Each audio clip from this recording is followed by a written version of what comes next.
Next question है हमारे पास exercise 1.1 का D1। इस क्वेश्चन में एक इक्वेशन दे रखी है पैराबोला की और एक लाइन आपको दे रखी है और ये बताया गया है कि लाइन इस पैराबोला के लिए टेंजेंट है और अब हमें इस लाइन पे एक ऐसा पॉइंट निकालना है जिससे कि इसी पैराबोला पे एक ऐसी टेंजेंट बनाई जा सके जो गिवन टेंजेंट के परपेंडिकुलर है। तो हम जानते हैं कि पैराबोला का डायरेक्टर सर्कल होता है उसी पैराबोला की डायरेक्ट्रिक्स। तो अगर हम लोग एक ऐसा पॉइंट चाहते हैं जहां से दो परपेंडिकुलर टेंजेंट बनाई जा सके पैराबोला पे, तो definitely it will lie on directrix. तो हमारी जो लाइन है ये इस पैराबोला की डायरेक्ट्रिक्स को जहां कट करेगी वहीं पे से हम लोग एक दूसरी परपेंडिकुलर टेंजेंट बना पाएंगे। तो सिंपल ये करना है कि इसकी डायरेक्ट्रिक्स निकाल ली और इस लाइन से इंटरसेक्शन पॉइंट निकाल लो जो कि आपको ए मिल जाएगा और यही हमारा रिक्वायर्ड आंसर है। नोट कर लीजिए इसको। Next question number D3। इसमें हम director circle of parabola this touches the circle this. तो आपको एक पैराबोला प्रोवाइड किया गया है, एक सर्कल प्रोवाइड किया गया है और उसमें सर्कल की रेडियस अननोन रखी गई है यहाँ पे और आपको 2r² यहाँ पर निकालना है। तो कैसे निकालेंगे देखते हैं।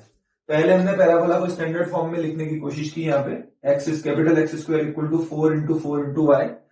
तो यहाँ पर कैपिटल X ये है और कैपिटल Y y+7 है। इसका डायरेक्टर सर्कल जो होगा वो इसी की डायरेक्ट्रिक्स होगी। तो इसकी डायरेक्ट्रिक्स हमने लिखी capital Y equal to -a, जिससे कि हमको मिला y इक्वल टू -11। तो ये एक हॉरिजॉन्टल लाइन, सिंपल लाइन मिल रही है हमको। अब वो लाइन इसको जब टच करेगी तो कुछ ऐसी सिचुएशन होगी। तो हम यहाँ पर देख सकते हैं कि सेंटर से इसकी जो डिस्टेंस है लाइन की वो कितनी होगी, 12 होगी। तो रिक्वायर्ड आंसर जो है 2r², तो 2r² 288 आ जाएगा। नेक्स्ट क्वेश्चन है हमारा एक्सरसाइज 1.2 का C4। इसमें आपको इस पैराबोला के लिए बताया गया है कि इसके एक पॉइंट P पे टेंजेंट बनाई जाती है और एक दूसरे पॉइंट Q पर बनाई गई टेंजेंट इस P पर बनाई गई टेंजेंट के परपेंडिकुलर है। मतलब P और Q ऐसे पॉइंट्स हैं जिन पर बनाई गई टेंजेंट्स आपस में परपेंडिकुलर हैं। तो उस केस में अगर P के कोऑर्डिनेट ये हमें गिवन हो तो हमें Q के कोऑर्डिनेट निकालने हैं। तो देखते हैं, यहां पर हमने एक रफ डायग्राम बना लिया y² इक्वल टू 4x का और P पे टेंजेंट बना दी और Q पे भी टेंजेंट बना दी। अब ये दोनों अगर परपेंडिकुलर हैं then they will meet at directrix. तो डायरेक्ट्रिक्स पे मीट करेंगे क्योंकि डायरेक्ट्रिक्स ही डायरेक्टर सर्कल होता है पैराबोला के लिए। x equal to -a directrix है और हम जानते हैं यहाँ पर कि हम थोड़ी देर के लिए हम यहाँ पे मान लेते हैं कि P पॉइंट जो है 81² 281 है और Q पॉइंट 82² 282 है।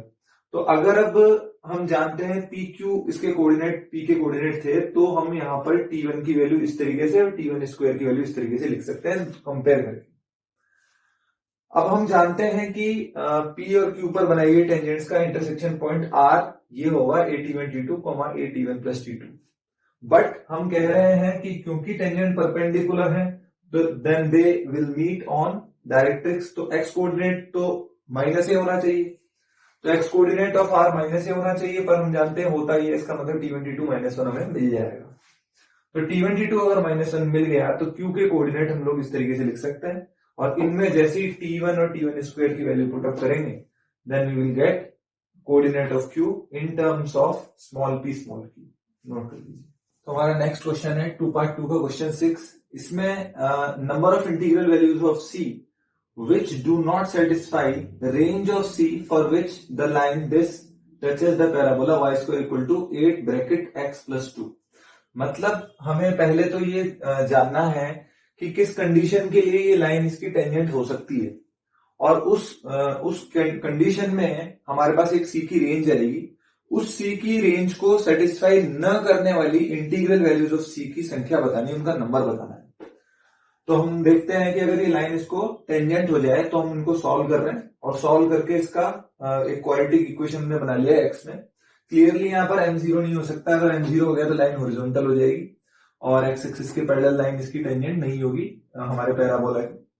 तो m की नॉन जीरो वैल्यू के लिए हमने यहाँ पर इसका d0 कर दिया है ताकि हमें टेंजेंट की कंडीशन मिल जाए।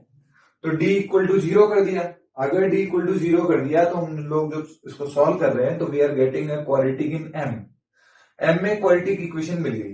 बट m हमारा यहाँ पर हैज टू बी रियल होना ही चाहिए। इसका मतलब इस कंडीशन में जो क्वाड्रेटिक मिली है हमको इसका डिस्क्रिमिनेंट हमको नॉन नेगेटिव करना पड़ेगा।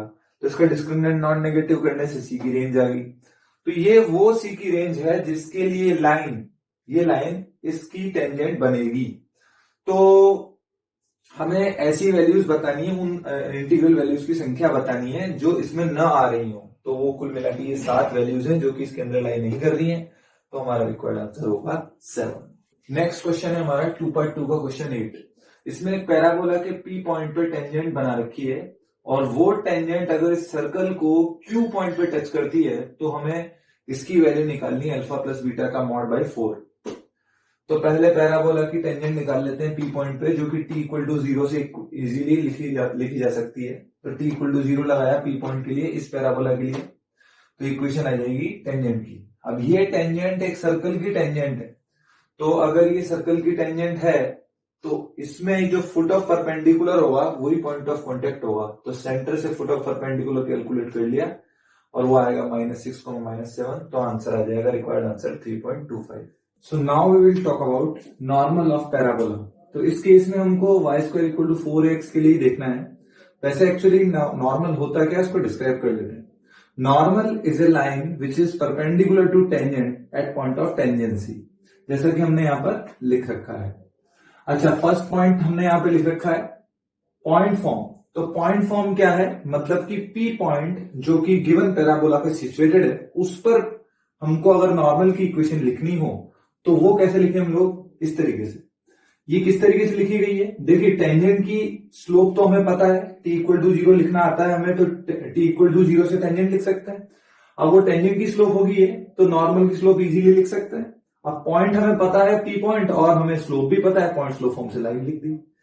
अगर इसी फॉर्म में पी पॉइंट x1 y1 की जगह 80² 280 ले लें तो पैरामेट्रिक फॉर्म आ जाएगी, सेकंड फॉर्म। इसमें हमने कुछ और नहीं किया है, बल्कि x1 y1 की जगह 80² 280 पैरामेट्रिक पॉइंट इसमें भर दिया है। तो ये सेकंड फॉर्मेट आ जाएगा, बहुत ही इंपॉर्टेंट है, इसको याद रखिएगा। थर्ड फॉर्मेट में जा रहे हैं स्लोप फॉर्म। तो स्लोप फॉर्म का एक छोटा सा डेरिवेशन यहाँ पे मैंने लिख रखा है। देखिए, अगर इसकी स्लोप हमको पूछनी हो तो इसकी स्लोप कितनी होगी, -t। लेकिन हमें जो स्लोप चाहिए इस थर्ड वाले में, वो हमें m स्लोप चाहिए। मीनिंग ये है कि हमको एक ऐसा नॉर्मल निकालना है जिसकी स्लोप m दी गई हो, पर हम लोग इसकी स्लोप देख रहे हैं तो -t है। तो मतलब m जो है वो -t के बराबर है, मतलब t -m के बराबर है। तो t की जगह -m सब्स्टिट्यूट कर दीजिए, स्लोप फॉर्म में कन्वर्ट हो जाएगा। तो this is slope form of normal. यहां पर पी पॉइंट पे भी इफेक्ट आएगा। अगर मैं पॉइंट ऑफ कांटेक्ट देख लूं नॉर्मल के लिए, जहां पर नॉर्मल बनाया जाता है, तो वो t की जगह -m रख के इस फॉर्मेट में कन्वर्ट हो जाएगा। तो these are the 3 forms of normal for parabola y² equal to 4x। अब हम जाते हैं इससे रिलेटेड कुछ और नोट पे। तो पहला नोट जैसे बता रखा है आपको, अच्छा ये सभी notes y² equal to 4x के लिए हो रहे हैं, ये बात आप इनिशियली ध्यान रखिए। तो हमारा पहला नोट क्या है, point of intersection of normal at PT1 QT2। मतलब PT1 और QT2 पर अगर नॉर्मल बनाए जाए दो पॉइंट्स पे, तो उनका पॉइंट ऑफ इंटरसेक्शन R इस तरीके से आएगा। और इसका डेरिवेशन क्या होगा कि हम लोग ऐसे दो नॉर्मल लिख के उनको सॉल्व कर लें, सब्ट्रैक्ट करके उनको ऐड सब्ट्रैक्ट करके उनको XY कोऑर्डिनेट निकाल लें, तो R के कोऑर्डिनेट ही आ जाएंगे।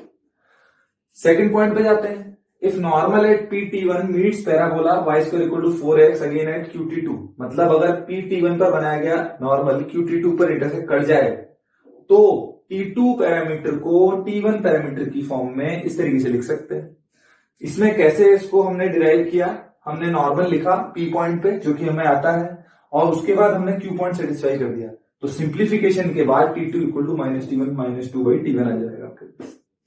थर्ड पॉइंट पे जाते हैं। If normal set PT1 QT2 meets on RT3 of parabola y² equal to 4x, then these two results. मतलब क्या है कि अगर parabola y² equal to 4x लिया और उसके PT1 और QT2 पे नॉर्मल बनाए और उनका इंटरसेक्शन पॉइंट भी उसी पैराबोला पे आया जिसको हमने RT3 बता रखा है, तो T1 T2 T3 पैरामीटर्स में ये दो कनेक्शन होंगे।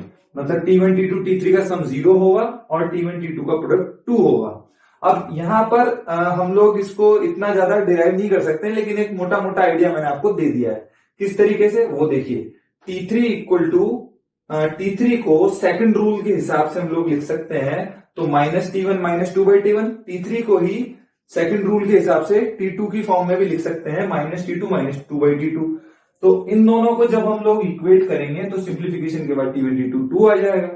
और अगले रिजल्ट के लिए अगर हम इस रिजल्ट में जाएं और इस रिजल्ट में इसको लिख दें T1 + T3 = -2/T1 और फिर दोनों तरफ T2 ऐड कर दें तो T2 ऐड करते इधर तो आ जाएगा T1T2 T3 का सम और RHS में इसकी हेल्प से हमको मिल जाएगा 0। तो ये रिजल्ट नोट कर लीजिएगा।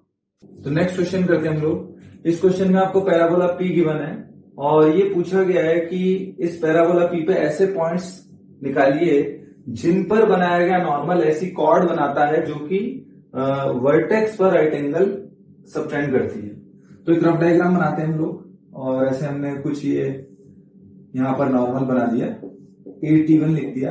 AT1 का मतलब है 2T1², 4T1 और इसी तरीके से हमने यहां पर लिख दिया BT2। तो राइट एंगल सबटेंड हो रहा है वर्टेक्स O पे। अच्छा, अगर मैं AOBO की स्लोप्स का प्रोडक्ट -1 कर दूं तो हमें मिलने वाला है T1T2 = -4। तो T1T2 -4 मिल गया क्योंकि AO और BO की स्लोप्स का प्रोडक्ट -1 होगा। और साथ साथ T2 को हम लोग किस तरीके से लिख सकते हैं, प्रॉपर्टी हमने पढ़ी है नॉर्मल की कि अगर A पे नॉर्मल बनाया जाए और वो B पे मिलता हो तो T2 अगर B का पैरामीटर हो, T1 अगर A का पैरामीटर हो तो T2 can be written as this. T2 कैसे लिख सकते हैं, आप एलसीएम ले लीजिए इसमें। तो T1T2 = -T1² - 2। तो ये आ गया -4 = -T1² - 2। तो सब जगह माइनस माइनस माइनस कैंसिल कर दीजिए, T1² आ जाएगा आपके पास 2। तो इसका मतलब T1 आ गया ±√2। तो अगर T1 के कोऑर्डिनेट हमें मिल गए तो हम लोग A इजीली लिख सकते हैं। तो A के कोऑर्डिनेट आने वाले हैं यहाँ पर 4, ±4√2 and that's the required answer of our problem. Note कर लीजिए। नेक्स्ट क्वेश्चन देखते हैं हम लोग। इस क्वेश्चन में हमको एक लाइन और एक पैराबोला P प्रोवाइड किया गया है। लाइन L जो है वो पैराबोला P को A और B पे कट करती है। तो इसका फिगर ड्रॉ करते हैं। ये हमने पैराबोला बना लिया और सपोज हमने यहाँ पर कोई लाइन बना ली इस तरीके से, ऐसे A और B पे ये कट कर रही है। अब बोला गया है कि A और B पे बनाए गए नॉर्मल जो है वो P पॉइंट पे इंटरसेक्ट कर रहे हैं। ये P पॉइंट पे इंटरसेक्ट कर रहे हैं और P पॉइंट से ही पास होने वाला एक और नॉर्मल है जो कि पैराबोला P को C पॉइंट पे कट करता है। तो इसी पॉइंट से जाने वाला कोई और नॉर्मल बनाया हमने जो कि इस पैराबोला को C पे कट करता है। ये A पे नॉर्मल है, ये B पे नॉर्मल है और P से ही जाने वाला कोई तीसरा नॉर्मल और है जो कि पैराबोला को कहां कट कर रहा है, C पॉइंट पे। We need to calculate C point. अब A पॉइंट जो है उसको हम लोग T1 बोल देते हैं, B पॉइंट को T2 बोल देते हैं और C पॉइंट को T3 बोल देते हैं। तो अगर आप ध्यान दें तो ABC पे बनाए गए तीनों नॉर्मली P पॉइंट पे इंटरसेक्ट कर रहे हैं। तो ABC जो है वो को नॉर्मल पॉइंट हो गए, को नॉर्मल पॉइंट्स हो गए। तो इसका मतलब y coordinate of A, y coordinate of B, y coordinate of C, इन सबका सम तो 0 आने वाला है। इसका मतलब 2A कॉमन ले लें हम लोग। अगर A यहाँ पर 1 है तो 2A कॉमन ले लें तो T1 T2 T3 का सम तो 0 आएगा। तो ये तो हमको पता चल गया, ठीक है। अब सम हाउ अगर हम लोग T1 T2 का सम निकाल लें तो T3 आंसर आ जाएगा, T3 के थ्रू C पॉइंट निकल जाएगा। तो कॉर्ड AB क्या लिखेंगे हम लोग, कॉर्ड AB हम जानते हैं 2x - T1 + T2 y plus 2A T1 T2। A तो यहाँ पर 1 है और ये कितना आ रहा है, 0। मतलब ये इक्वेशन पूरी हमने ही लिख दी है। अभी ये कॉर्ड AB है।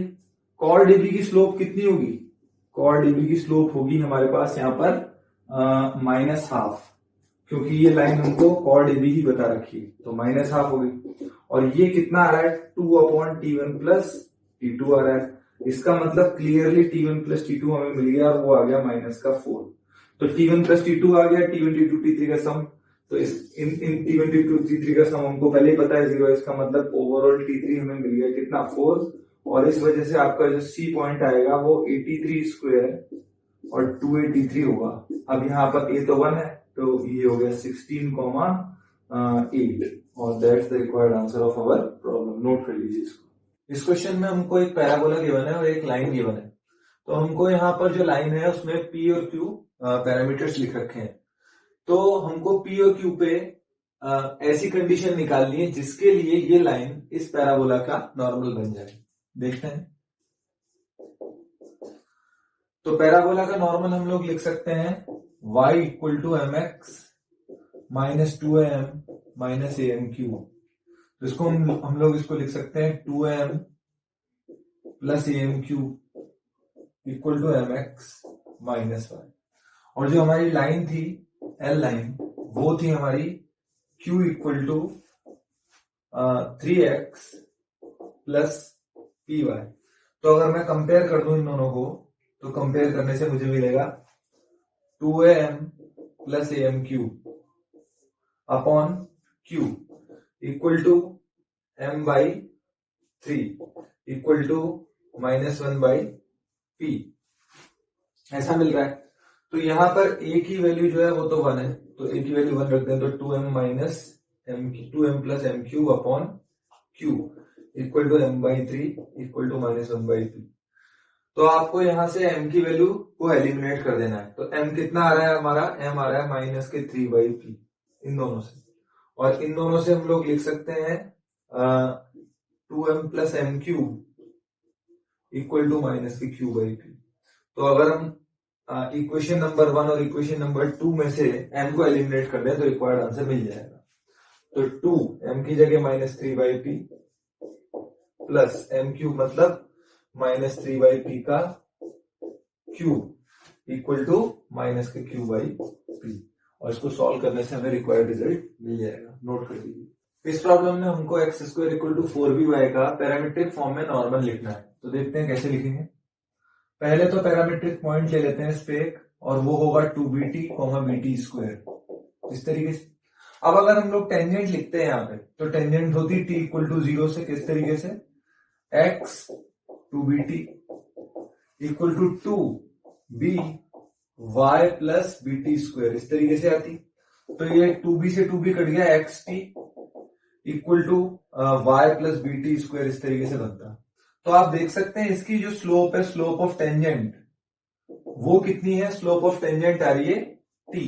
तो स्लोप ऑफ नॉर्मल कितनी मिलने वाली है, माइनस 1 बाई टी। तो हमको पॉइंट तो पहले ही पता है तो नॉर्मल लिख सकते हैं। नॉर्मल आएगा y minus bt square equal to minus 1 by T x minus 2bt। Simplify करते हैं हमें आंसर मिल जाएगा।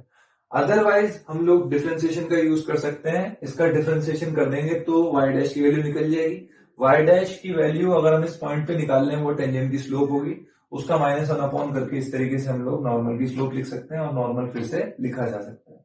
नोट कर लीजिए। तो इस क्वेश्चन में हमको एक पैराबोला गिवन है y square equal to 4ax, और इस पैराबोला के लिए एक ऐसे पॉइंट का लोकस हमें निकालना है जहां से हम 3 नॉर्मल बना पाए इस तरीके से, जिसमें पहले केस में उन 3 में से 2 नॉर्मल एक्स एक्सिस के साथ इक्वली इंक्लाइंड हो। दूसरा केस, दूसरे कंडीशन में क्या पूछा है कि हमको 2 नॉर्मल उनमें से परपेंडिकुलर मिले। तो यहां पर एक रफ फिगर बना लेते हैं हम लोग, y square equal to 4ax। अब इसमें एक नॉर्मल की इक्वेशन लिख लेते हैं, y equal to mx minus 2m minus am cube. और हम यहाँ पे स्लोप फॉर्म इसलिए ले रहे हैं क्योंकि बात हो रही है equally inclined to X axis की और बात हो रही है परपेंडिकुलर की सेकंड केस। तो अगर if it passes P H coma के, तो ये ऐसा हो जाएगा am cube plus m 2a minus H plus के इक्वल टू 0। ये मैंने और कुछ नहीं किया बल्कि इसमें सेटिस्फाई कर दिया है एच कोमा के को। हमने यहाँ पे ऐसे नॉर्मल बनाया और ये किसी पॉइंट पी एच कोमा के से पास हो गया। तो आप देख सकते हैं we are getting a cubic equation in m। तो मतलब एटमोस्ट m की 3 रियल वैल्यूज आ सकती हैं। तो 3 रियल वैल्यूज अगर m की आ सकती है ज्यादा से ज्यादा, तो मैक्सिमम हमको पता चल रहा है कि इस पॉइंट से जाने वाले कितने 3 नॉर्मल बन सकते हैं। तो कुछ पॉसिबल केसेस ऐसे हो सकते थे कि ऐसे हो सकते हैं कि 3 नॉर्मल यहां पर बन जाए एक ही पॉइंट से जाने वाले। तो ये हमने यहां पर ये वाले केस बना लिए। अब इसके जो रूट्स हैं वो M1 M2 M3 होंगे जो स्लोप्स ऑफ नॉर्मल्स होंगे, स्लोप्स ऑफ नॉर्मल्स हैं, जो बनने वाले 3 नॉर्मल्स की स्लोप्स हो सकती है। तो पहले केस में हमसे बोला जा रहा है क्या कि दो normal equally inclined to X axis हो, मतलब कि दो नॉर्मल इस तरीके से हो जो एक्स एक्सिस के साथ बराबर एंगल पर झुके हुए हो। ये एक्स एक्सिस बनाया और इक्वल इंक्लाइंड, मतलब ये थीटा तो ये भी थीटा। तो अगर इसकी स्लोप आपने m1 ले ली और इसकी m2 ले ली तो डेफिनेटली m2 जो है वो माइनस m1 के बराबर होगा। इससे हमें पता चला m1 प्लस m2 कितना होने वाला है, 0। But by equation 1 bye 1 m1 m2 m3 का जो सम है वो तो 0 आएगा। m1 m2 m3 का सम 0 आएगा क्योंकि यह सम ऑफ रूट 0 है। तो ये m3 हमको 0 मिल गया और ये रूट ऑफ 1 है, ये तो फर्स्ट इक्वेशन का रूट है। तो पुटअप कर दो तो k इक्वल टू 0 मिलेगा। तो मतलब y इक्वल टू 0, मतलब कि x एक्सिस आ गया ये। तो अगर आप x एक्सिस से नॉर्मल बना पा रहे हो 3, x एक्सिस पे ऐसे पॉइंट्स ले रहे हैं जहां से 3 नॉर्मल बनने पॉसिबल हैं, तो डेफिनेटली उनमें से 2 जो हैं वो equally inclined to x axis होंगे। तो ये हमारे पहले क्वेश्चन का आंसर आ गया। अब हम चलते हैं सेकंड पार्ट पे। तो सेकंड पार्ट हमें बता रहा है कि 3 में से 2 normal perpendicular to each other है। तो इस केस में हम मान लेते हैं m1 m2 का प्रोडक्ट -1 आ रहा है। अब अगर ऐसा आ रहा है तो m1 m2 m3 का प्रोडक्ट क्योंकि हमें मिल रहा है माइनस के k/a इक्वेशन 1 से, तो अगर ये ऐसा मिल रहा है तो m1 m2 की वैल्यू -1 रख दूं तो m3 कितना आ जाएगा आपका, k/a आ जाएगा। m1 m2 -1 अगर मैंने रख दिया तो ये मिल जाएगा। और ये रूट है तो फिर से हम लोगों को सेटिस्फाई करवाना पड़ेगा। सेटिस्फाई करवा दो इस इक्वेशन में तो आएगा a और कितना k³ plus k/a 2a - h plus k equal to 0 ऐसा है। तो जब हमें ऐसा मिल गया तो अब हम लोग इसको सिंप्लीफाई कर लेते हैं। a² और एक बार k बाहर ले लेते हैं तो यहाँ जाएगा k² प्लस 2a - h और a² का मल्टीप्लाई कर रहे हैं तो a बच जाएगा और यहाँ पे पूरा पूरा a² ही बचेगा इक्वल टू 0। तो a² एलसीएम में ले लिया, यहाँ पर एक a कट गया और एक a² बच गया, बाकी एलसीएम लिया तो k यहाँ पर k तो हमने बाहर ले लिया और a के यहाँ पर a² यहाँ पर। तो हमको ओवरऑल यहाँ पर मिल रहा है y² और माइनस के xa और प्लस के 3a² इक्वल टू 0, 2a² और 1a²। तो या तो y इक्वल टू 0 मिल रहा है या तो आपको मिल रहा है y² equal to a common ले लें x - 3a। तो या तो हमारा लोकस ये आएगा या तो ये हमको ये रिजल्ट मिल रहा है।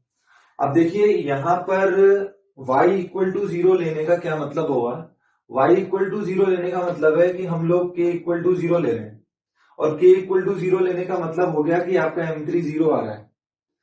m3 अगर 0 आ गया हमारे पास, अगर हम y इक्वल टू 0 ले लें मतलब कि मीन्स k इक्वल टू 0 ले रहे हैं, अगर k इक्वल टू 0 ले लें तो m3 0 आ जाएगा। तो अगर m3 0 आपको मिल गया है, यहाँ पर m3 0 मिल गया तो m3 0 मिल गया तो मतलब वो रूट था तो आपको एक m3 0 मिल गया। और आप पहले ही जानते हैं कि इस कंडीशन में हम चल रहे हैं m1 m2 -1। तो इसका मतलब ये है कि m1 m2 plus m2 m3 plus m3 m1 उससे हमको मिलेगा m1 m2 plus 0 plus 0 equal to 2a - h by a, ये मिल रहा है। ये किससे है, ये भी some of fruits of product, some of product of fruits taken 2 at a time से मिला है, m1 m2 plus m2 m3 plus m3 m1, उससे ये मिल गया। लेकिन m1 m2 तो हम इस वाले केस में -1 लेके चल रहे हैं, तो इसका मतलब हमको ये मिल जाएगा h इक्वल टू 3a। तो अगर हम थोड़ा ध्यान दें, if we are taking m3 equal to 0, तो अगर m3 इक्वल टू 0, अगर हम लोग m3 को 0 ले रहे हैं मतलब हम लोग k को 0 लेके चल रहे थे, उससे m3 इक्वल टू 0 बात हमें पता चली थी। तो अगर हम यहां पर k को 0 ले लेते तो इसी कंडीशन के अंडर में चलते हुए h3 मिल जाता, मतलब कि we can also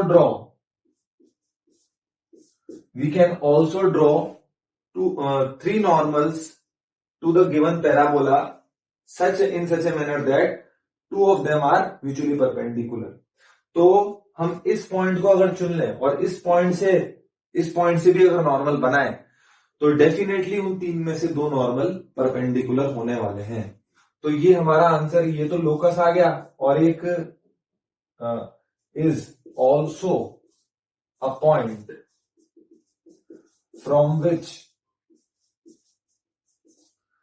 we can draw two perpendicular normals. Note करिए।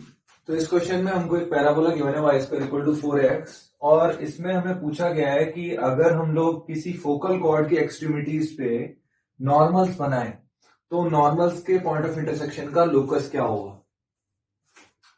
तो देखते हैं सॉल्यूशन। यहां पर हमने एक फोकल कॉर्ड बना ली जो कि a,0 से जा रही है। यहां पर हमने PT लिख दिया, PT1, और यहां पर लिख देते हैं हम लोग QT2। और अब हम लोग यहाँ पे नॉर्मल बना रहे हैं इस तरीके से, और यहाँ पर भी नॉर्मल बना रहे हैं इस तरीके से। सपोज ये R पे टकरा रहे हैं, P पे भी हमने नॉर्मल बनाया है यहाँ पे, और Q पे भी हमने नॉर्मल बनाया है। तो R पे टकरा रहे हैं तो आप जानते हैं R की जो कोऑर्डिनेट होंगे a_t1² + t2² + t1t2 + 2, ये होगा x कोऑर्डिनेट, और a_t1 t2 और t1 + t2 ये होगा हमारा y कोऑर्डिनेट। ये P पर बनाया गया नॉर्मल और Q पर बनाया गया नॉर्मल का पॉइंट ऑफ इंटरसेक्शन होता है। जैसा कि आप जानते हैं नॉर्मल एट P क्या होगा, नॉर्मल एट P होगा y + t1x = 2a_t1 + a_t1q, और इसी तरीके से हम लोग Q पे भी लिख सकते हैं। तो उन दोनों का पॉइंट ऑफ इंटरसेक्शन ये है। अब यहां पर क्योंकि ये फोकल कॉर्ड है, तो फॉर फोकल कॉर्ड हम जानते हैं T1 T2 का जो प्रोडक्ट आएगा वो -1 होगा। तो T1 T2 का प्रोडक्ट आप -1 रख दो, तो ये a_t1² + 1/t1², और यहाँ पर +1 हो गया, और यहाँ हो गया -a और T1 -1/t1, इस तरीके से हो गया। हमने T2 की वैल्यू -1/t1 यहाँ पे लिख दी है। इसका लोकस निकालना है हमें, तो इसको हमने h मान लिया और इसको हमने k मान लिया, जैसा कि हम लोकस के क्वेश्चंस में करते हैं। अब अगर हम लोग k² कर दें यहाँ पर, तो k² करते ही हमें मिलेगा a² t1² + 1/t1² + -2, ये मिल जाएगा। और अब t1² + 1/t1² की वैल्यू वापस रीसब्स्टिट्यूट कर देते हैं बाय यूजिंग दिस, तो ये h/a -1 हमको यहां मिल जाएगा। तो y² इक्वल टू, अगर हम एक a अंदर मल्टीप्लाई कर दें तो ये मिलेगा a, और x -3 है। तो ये हमारा रिक्वायर्ड लोकस आ गया। ये उस पॉइंट का लोकस है जिसके बारे में क्वेश्चन में बात की जा रही है। PT1 और QT2 पर बनाए गए नॉर्मल्स का पॉइंट ऑफ इंटरसेक्शन जो होगा उसका लोकस, जहां P और Q extremities of focal cord है। नोट कर लीजिए इसको।